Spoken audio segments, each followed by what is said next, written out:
لم يكن الذين كفروا من أهل الكتاب والمشركين منفكين حتى تأتيهم البينة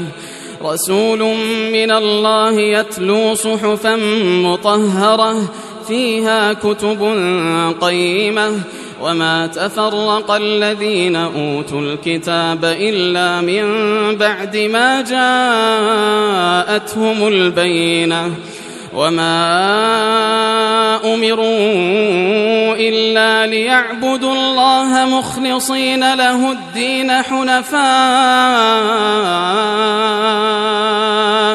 حنفاء ويقيموا الصلاة ويؤتوا الزكاة وذلك دين القيمة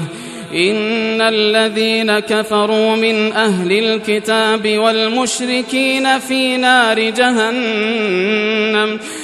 نار جهنم خالدين فيها أولئك هم شر البرية إن الذين آمنوا وعملوا الصالحات أولئك هم خير البرية جزاؤهم عند ربهم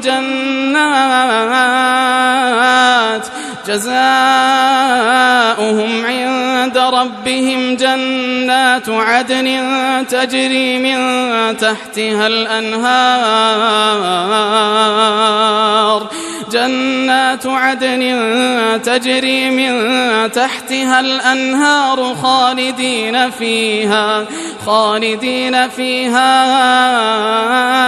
أبدا رضي الله عنهم ورضوا عنه ذلك لمن خشي ربه.